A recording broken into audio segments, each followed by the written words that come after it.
합니다. 우리 오늘 주실 하나님 말씀은 시편 117편 1절 2절 말씀입니다. 오늘 우리 매일 성경 본문의 한 부분이기도 합니다. 시편 117편 1절 2절 구약 성경이고요. 882페이지입니다.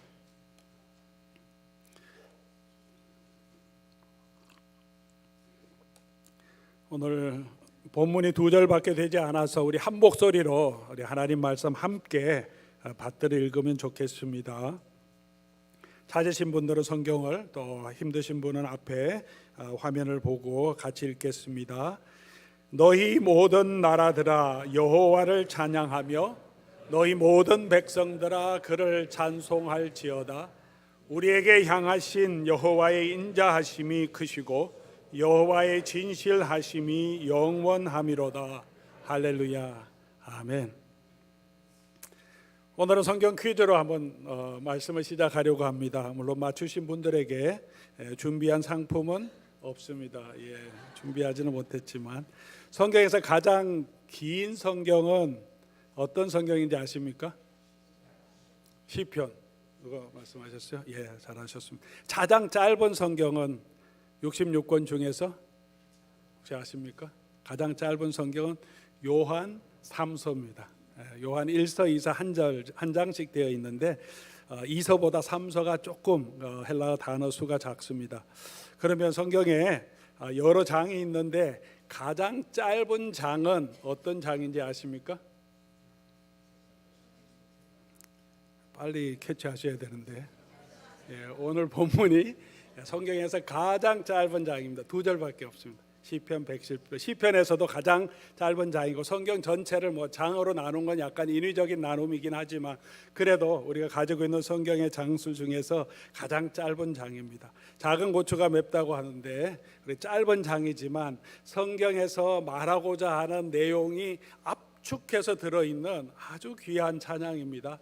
이 시편 117편은 하나님은 어떤 분이신지, 그리고 하나님이 그 백성에게 무엇을 요구하시는지를 압축해서 표현하고 있습니다. 이 내용은 다른 시편들의 후렴구로도 사용되는 내용이기도 합니다. 오늘 한 해를 마무리하면서 오늘 이 시편 117편의 말씀을 통해서 하나님은 우리에게 어떤 분이시며 우리는 어떻게 그 하나님께 반응해야 하는지 우리의 삶의 목적, 자세를 다시 한번 돌아보고 하나님이 저와 여러분에게 주시는 은혜를 함께 누리는 시간이 되기를 바랍니다.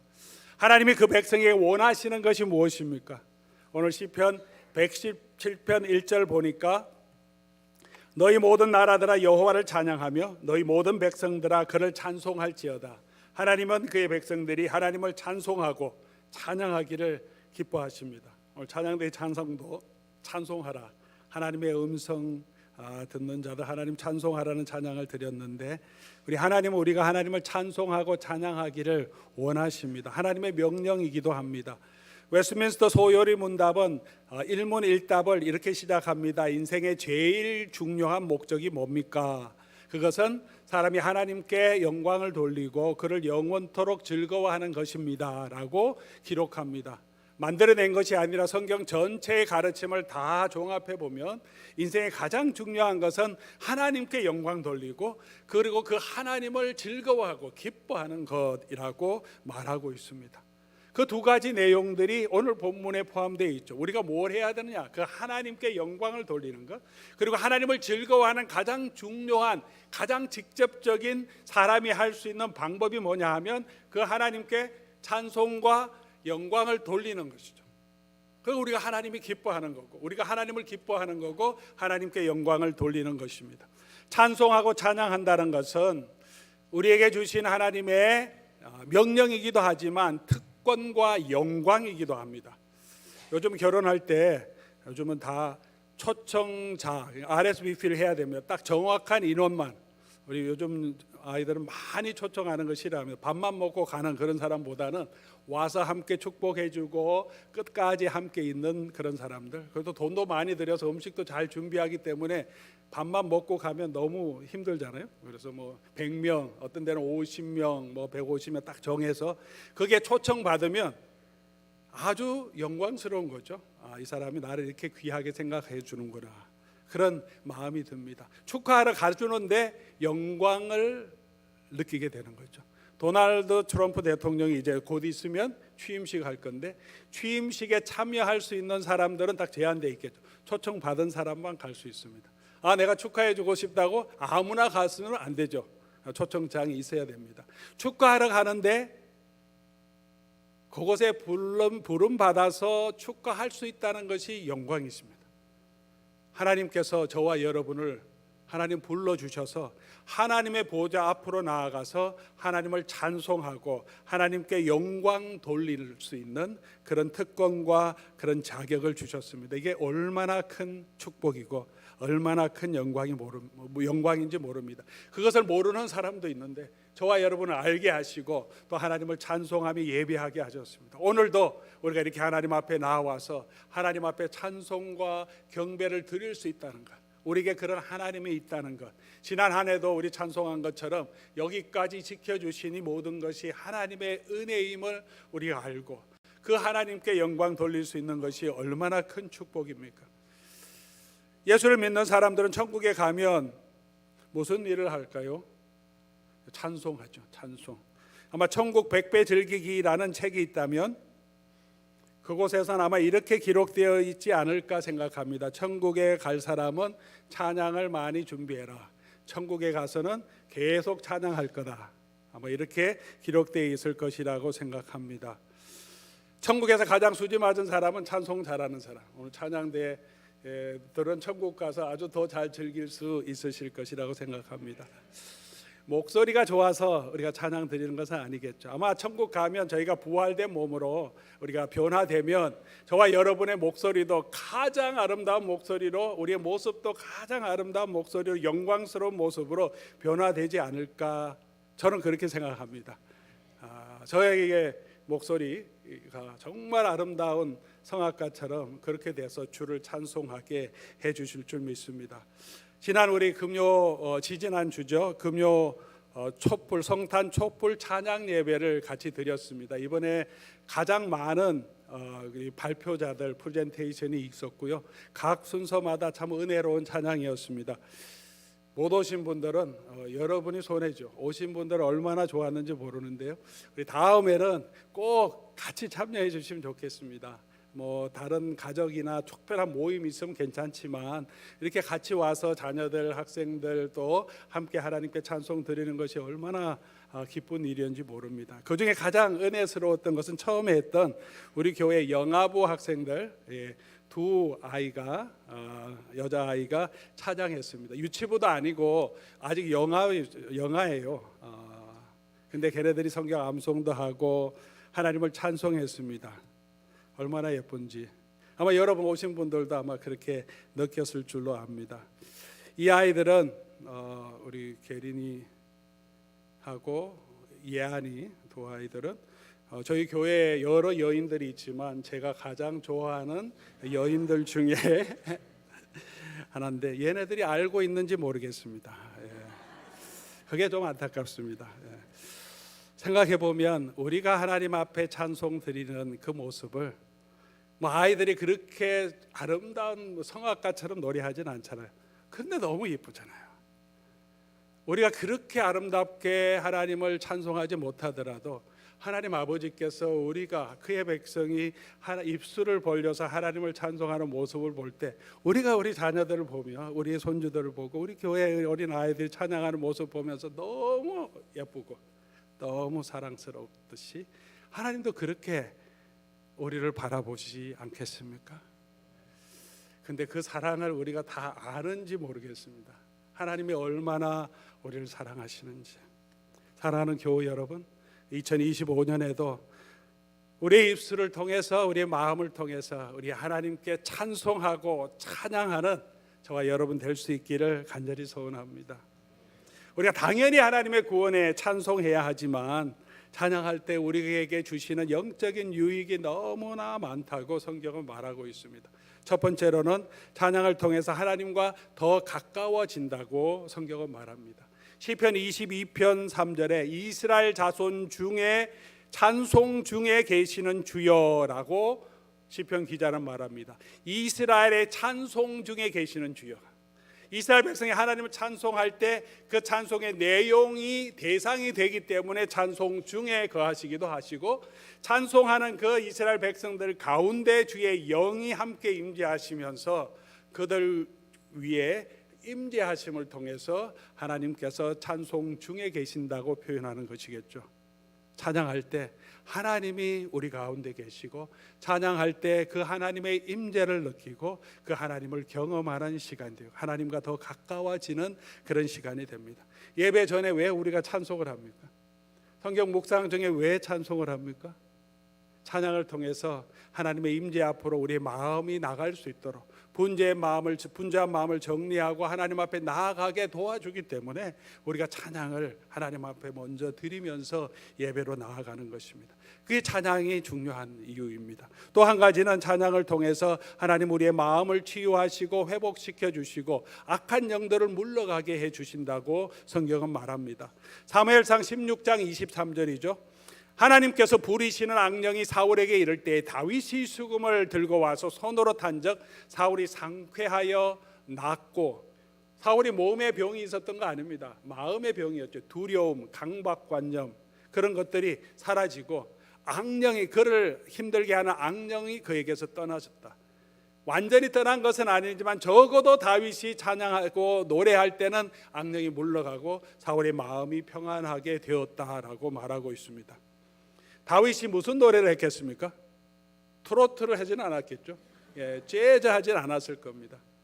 물론 그런 튠으로 했을 수는 있겠지만 우리 성경에 있는 대로 여호와는 나의 목자시니 내게 부족함이 없다. 다윗이 찬송한 그 찬송들 하나님 앞에 부를 때 사울의 마음이 상쾌해지고 그를 힘들게 하던 악령이 떠나가게 되었다라고 말합니다.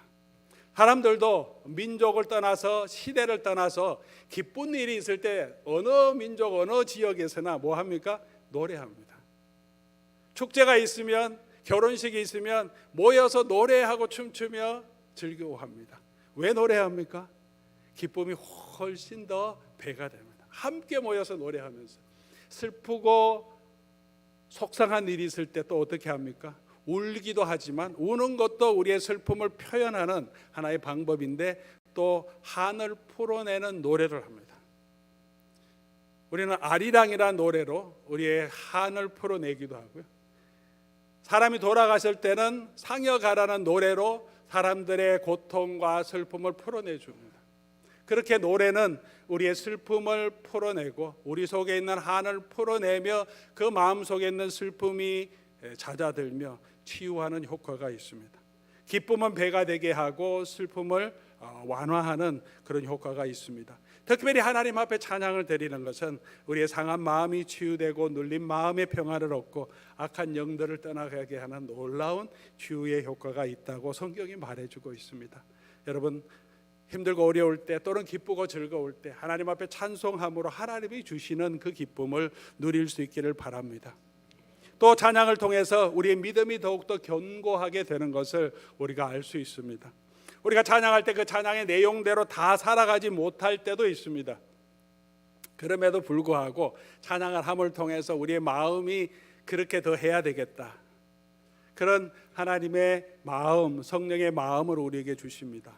다 표현 못해도 나 표현하리라, 다 고백 못해도 나 고백하리라, 그 사랑 얼마나 아름다운지. 이런 찬송을 함을 통해서 다 표현 못해도 우리가 고백하겠다고 하는 이 표현을 하면서 내가 그렇게 해야지, 그 사랑 얼마나 아름다운지 노래하면서 다시 하나님의 사랑과 하나님의 은혜가 얼마나 큰지를 기억하게 함을 통해서 우리의 믿음을 견고하게 해주십니다. 나의 힘이 되신 여호와여, 내가 주님을 사랑합니다. 찬양을 통해서 힘들고 어렵고 두렵지만 하나님이 나의 힘이 되심을 다시 기억하게 하고 우리의 믿음을 다시 하나님께서 경고하게 해주십니다. 주님과 같이 내 마음 만지는 분은 없네. 찬양을 통해서 다시 한번 내 마음을 만져주시는 우리 주님의 은혜를 우리가 함께 고백하며 느끼게 하므로 우리의 마음이, 우리의 믿음이 더 견고하게 하게 해주십니다. 찬양할 힘도 없다, 아무것도 하고 싶지 않다, 그런 마음이 들 때 사랑하는 교우 여러분, 우리가 주님 앞에 찬송해야 할 때인 줄 믿습니다. 찬양할 때 하나님께서 우리의 마음을 더 굳건하게 해주시고 우리의 상한 마음을 치유해 주시고 다시 하나님이 주시는 힘을 얻고 주를 붙들고 우리로 하여금 믿음으로 담대하게 우리의 신앙의 여정을 걸어가게 하실 줄 믿습니다. 환경을 원망하고 자기를 탓하며 주저앉아 있지 말고 2025년 우리 하나님을 찬송하고 찬양하며 우리 담대하게 믿음으로 걸어가는 저와 여러분 될 수 있기를 간절히 소원합니다. 우리가 무엇을 찬양해야 합니까? 오늘 본문은 두 가지를 이야기하죠. 여호와의 인자하심과 진실하심을 찬송하라라고 말합니다. 여호와의 인자하심이라고 하는 것은 성경을 좀 공부해 보신 분은 아는데 히브리어 단어의 이 인자, 여호와의 인자, 영어로는 loving kindness라고 표현하는데 이 단어는 적절하게 우리 한국말이나 영어로 딱 맞게 번역할 그 단어는 없어요. 그래서 우리가 헤세드라고 하는 히브리 단어를 사용하는데 이 단어를 그냥 loving kindness, 인자, 하나님의 그냥 자비하심, 사랑하심 다양하게 번역합니다. 이 단어는 어떤 단어냐면 하나님께서 언약으로 하나님의 백성을 직접적으로 선택하시고 아브라함을 부르시고 내가 너에게 복 주겠다 선포하시면서 그를 선택하시고 그 자녀들에게도 복을 주겠다고 약속하신 대로 하나님은 신실하게 그 하나님의 아브라함의 자손들에게 함께 하시며 지켜주시는 하나님의 인자하심, 그 하나님의 사랑을 표현하는 단어입니다. 하나님의 인자라고 하는 단어는 그 단어입니다. 헤세드라고 하는 이 하나님의 사랑에 가장 가까운 사랑, 우리 인간적으로 경험할 수 있는 사랑이 부모님의 사랑일 것입니다. 우리 부모님들이 여러분들도 자녀들이 있고 손주들도 다 계시겠지만 부모님들이 자녀를 사랑할 때 내 자녀가 똑똑하고 공부 잘한다고 다 사랑하지는 않지 않습니까? 물론 옆집 아이가 훨씬 잘생겼을 수도 있고 훨씬 공부도 잘할 수 있습니다. 그것도 우리가 축복하죠. 아이고 너무 공부 잘하고 너무 착하다, 그렇게 축복합니다. 그래도 우리 자녀가 조금 못하도 우리가 우리 자녀를 더 사랑합니다. 나기 전부터 우리가 그 아이를 사랑했고 품었고, 특별히 더 못하면 더 마음이 가죠. 아프면 더 마음이 갑니다. 부족해도 때로는 사람들이 욕을 먹는 그런 상황이 됐어도 다 욕해도 부모는 그래도 그 아이를 품고자 하는 마음이 있습니다. 버리지 못합니다. 여호와의 인자하심이라고 하는 것은 그런 하나님의 사랑, 아니 그보다 더 큰 하나님의 사랑을 표현하고 있습니다. 두 번째로 우리가 하나님을 찬송하는 그 이유는 여호와의 진실하심 때문에 그렇습니다. 진실하심이라고 하는 것은 하나님의 약속을 지키시고 변치 않으신다는 하나님의 성품을 표현하는 단어입니다. 우리가 친구들을 향해서도 우리가 정말 이 친구는 신실한 친구다 그렇게 얘기할 때 어떤 친구가 정말 신실한 친구입니까? 배신하지 않는 친구죠. 내가 잘 나갈 때만 옆에 붙어서 뭔가 얻으려고 하는 게 아니라 내가 힘들고 어려울 때 한결같이 내 옆에서 함께 서서 나의 편이 되어주는 사람이 그 진짜 친구죠. 그런 친구를 신실한 친구입니다 이렇게 표현하지 않습니까? 다윗에게 요나단이 그런 신실한 친구였습니다. 선배였습니다. 진실하다 할 때는 그런 의미를 표현하고 있습니다. 이 진실하다는 단어를 영어에는 faith로 이렇게 번역하죠. 헬라 말에도 피스티스라고 하는 faith로 이 진실, 구약 성경에 이 단어 아멘이라는 단어의 원어로 된 것을 번역합니다. faithfulness라는 거죠. 하나님 우리를 향하신 그런 진실함을 가지고 계십니다. 끝까지 변치 않고 우리를 붙들고 계신 하나님의 진실하심. 우리가 하나님께 찬송하고 찬양해야 되는 이유는 여호와의 인자하심, 여호와의 진실하심이 있기 때문입니다. 그 여호와의 인자와 진실하심이 크고 또 영원하기 때문에 그 하나님께 찬송을 드려야 합니다. 여호와의 인자하심이 얼마나 큽니까? 우리를 향하신 하나님의 헤세드라고 하는 하나님의 사랑이 얼마나 큽니까? 한마디로 요약하면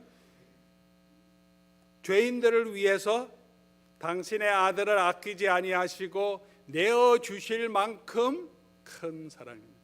하나님이 세상을 이처럼 사랑하사 독생자를 주셨으니 아직 그들이 죄인 되었을 때 하나님께서 우리를 사랑하셔서 그 아들을 내어 주신 사랑.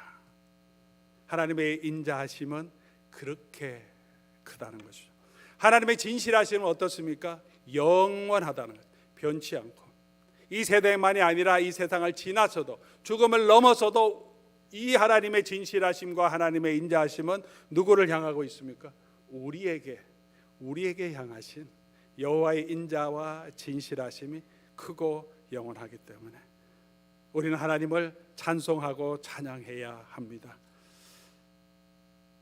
우리가 잘나고 똑똑하고 하나님 앞에 열심히 봉사하고 섬기는 사람이 되어서가 아니라 우리가 부족함도 있고 또 마음에 연약하기도 하고 작심했던 것들을 다 하지도 못하고 게으르고 너무 많이 어려운 일이 있으면 쉽게 두려워하고 그럴지라도 우리 여호와 하나님이 우리를 향하신 인자와 그의 진실하심은 크고 영원하심을 우리가 기억하면 좋겠습니다.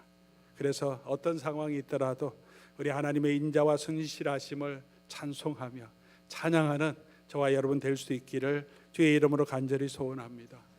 누가 찬송해야 합니까? 1절 말씀을 보니까 모든 나라들, 모든 백성들이라고 말합니다.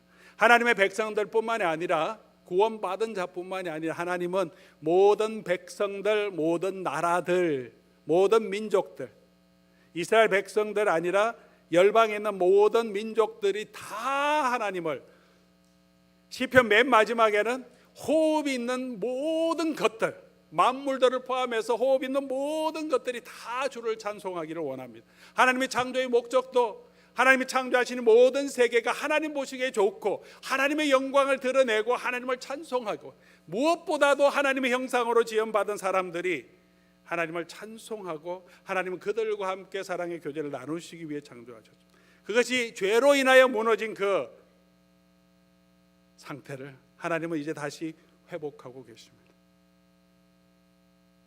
세상 끝날에 하나님은 모든 만물, 모든 민족들이 그들의 입술을 들어서 하나님을 찬송하고 하나님께 영광 돌리기를 원하십니다. 그러므로 먼저 하나님의 구원을 받은 저와 여러분들이 모든 민족과 모든 나라들이 하나님을 찬송하도록 이끌어야 할 선교적인 사명이 있습니다. 이게 교회의 성도에 주신 하나님의 사명입니다.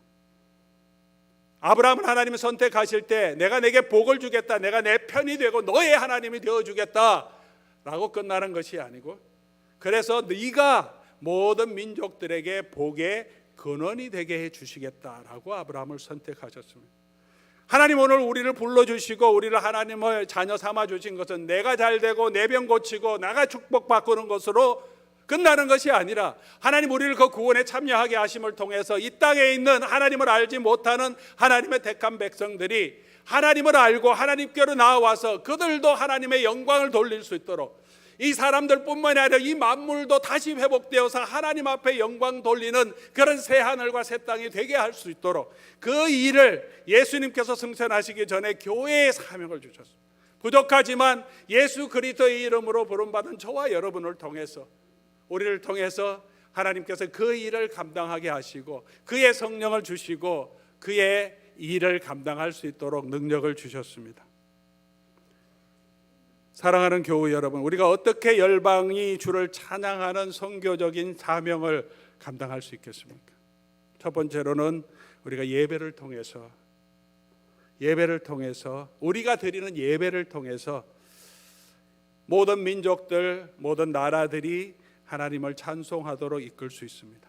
오늘 우리가 이 자리에 이 로컬 처치에 모여서 예배드리는 이 예배의 공동체, 이 지역에 흩어져 있는 교회의 공동체를 통해서 이 땅에 하나님을 선포하고 하나님의 구원을 찬송하는 그룹들이 이 세상의 빛처럼 곳곳에 존재하면서 사람들로 하여금 하나님을 믿는 백성들이 있음을 보게 하는 거죠.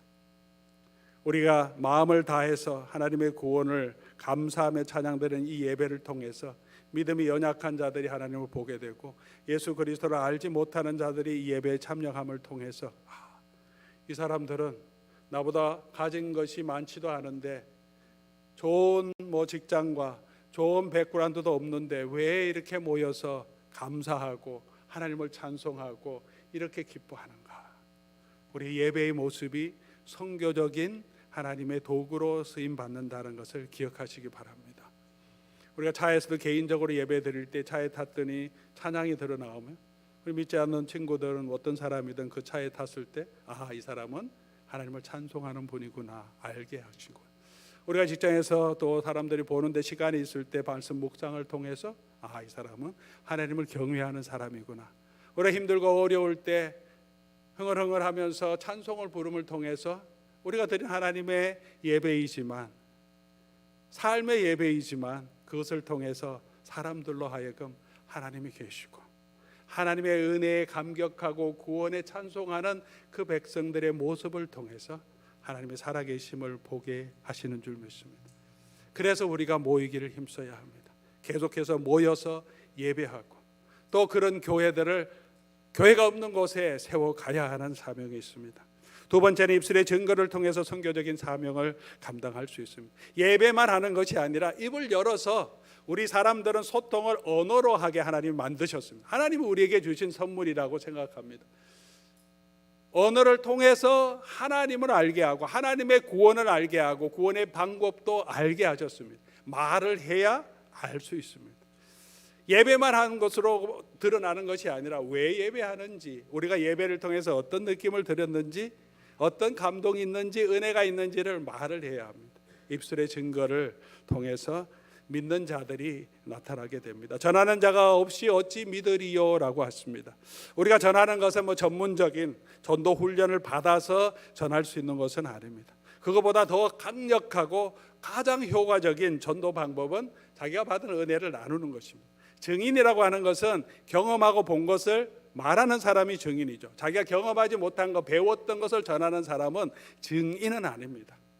지식 전달자는 될 수 있죠. 우리는 예수님의 증인이 되라고 했습니다. 지금 나의 삶에서 내가 지금까지 경험하고 내가 어떤 형편에 있든지 내가 경험한 그 하나님, 그 하나님의 은혜를 그냥 나누면 됩니다. 오늘 예배 갔더니 참 한 해 마지막에 함께 찬양대 찬양이 너무 감사했다. 찬양을 통해서 지금까지 지내온 것은 주님의 은혜라는 그 찬양이 내 마음에 너무 왔다.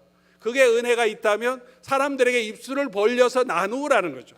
나눔을 통해서 하나님의 영광이 드러나게 되고 그 사람도 믿지 않는 사람일지라도 이 사람은 그 하나님의 은혜를 감사하고 있구나 하는 것을 알게 되면서 하나님이 하신 일을 보게 되는 거죠.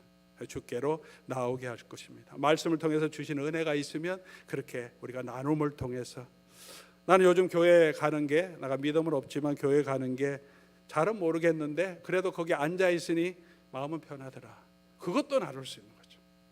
우리 입술을 통해서 우리 주신 은혜를 나눔으로 열방이 주를 찬송하게 하는 선교적인 도구가 될 수 있습니다. 마지막으로는 우리 입술의 말뿐만 아니라 우리의 삶을 통해서 또 하나님의 선교적인 도구로 우리가 쓰임 받아야 합니다.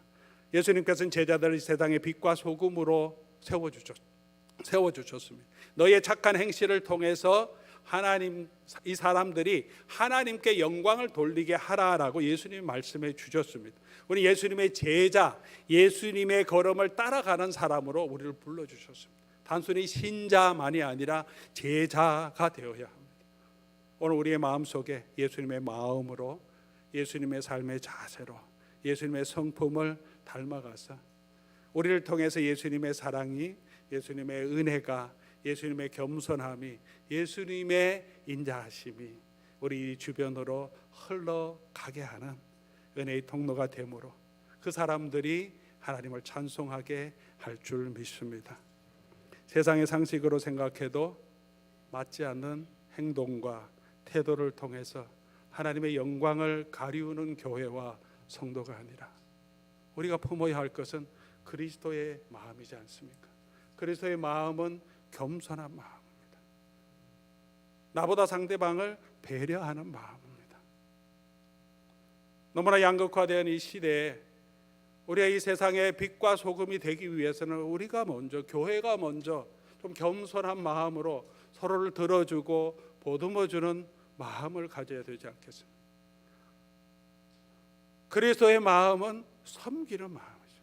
내가 남을 위해서 자신을 목숨까지도 내어주듯이 우리가 서로를 섬기라라고 말씀하십니다. 어느 곳에 있든지 가족에서든 요구하는 것보다 교회에서든 직장에서든 내가 먼저 섬기는 마음으로 예수 그리스도를 증거함으로 믿는 사람들이, 믿지 않는 사람들이 열방의 주를 찬송하는 놀라운 은혜가 저와 여러분을 통해서, 우리 교회를 통해서 일어나기를 주의 이름으로 간절히 소원합니다.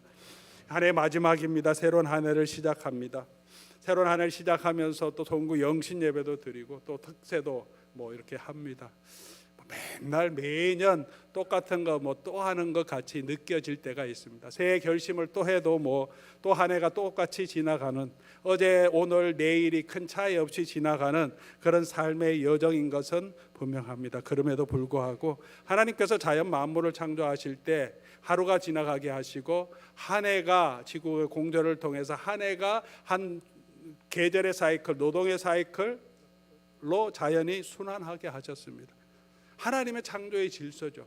매년마다 겨울이 오고 다시 봄이 오게 하셔서 새로운 시작을 하게 하심을 통해서 역사는 조금씩 진보하게 하셨습니다. 우리의 삶도 마찬가지입니다. 그런 자연의 법칙 안에서 한 해 한 해가 다시 새롭게 시작하도록 하나님 우리에게 그런 기회를 주시고 그런 법칙을 주셨습니다. 새해를 시작하면서 똑같은 한 해는 그냥 지나가는 것이 아니라 우리 다음을 다시 한번 우리 살펴서 오늘 이 마지막, 오늘 주간이죠. 새해를 맞이하는 이 주간에 다시 한번 한 해를 정리하고 또 새해를 시작하는 1월에 다 하지 못하더라도 새로 마음을 다지고 새롭게 시작함을 통해서 하나님 우리를 새롭게 하시고 우리로 하여금 더 하나님의 은혜와 영광으로 나아가게 하실 줄 믿습니다. 이렇게 송구 영신 예배도 드리고 또 신년 특세에도 참여하고 또 재직 헌신 또 세미나를 통해서 다시 한번 우리의 봉사의 자세를 살펴보면서 열심을 품고 주를 섬길 수 있도록 결심하는 저와 여러분 될 수 있기를 바랍니다. 무엇보다도 기억해야 할 것은 우리를 향하신 여호와의 인자하심과 진실하심은 크고 영원하시다는 것을, 2024년에도 지켜주신 여호와의 인자와 여호와의 진실하심이 2025년 끝까지 저와 여러분과 그의 교회와 함께 하실 줄 믿습니다. 그 은혜를 찬송하며 우리가 주께 영광 돌리며 2025년도 시작하는 은혜로운 해가 되기를 주의 이름으로 간절히 소원합니다. 우리 하나님께 우리 신앙에 고백하고 다짐하는 마음으로 오늘 이 시편으로 기록된 찬송, 우리에게 향하신 여호와의 인자하심이 진실하심이 크고 영원하다, 우리 함께 찬송하고 기도하는 시간 갖겠습니다.